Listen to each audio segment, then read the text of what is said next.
अस्सलाम वालेकुम। Welcome to back my channel. कैसे हैं सब लोग? उम्मीद करती हूँ आप सब लोग खैरियत से होंगे और अल्लाह ताला से दुआ करते होंगे अल्लाह ताला आपको हमेशा खैरियत से और हंसता मुस्कुराता हुआ रखे।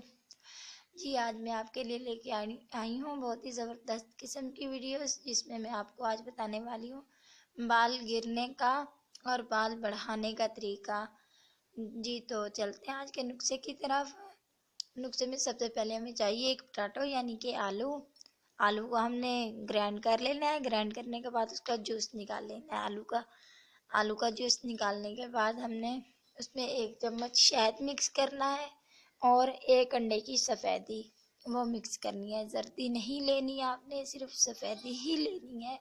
उसे मिक्स करना है। अच्छी तरह मिक्स करने के बाद नहाने से तकरीबन 1 घंटा पहले हमने अपने सर में जड़ों में लगाना है, अपने बालों में लगाना है। अच्छी तरह मसाज करना है सर का।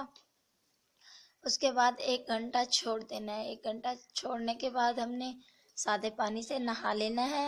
अपने बाल जो है वो वॉश कर लेने हैं।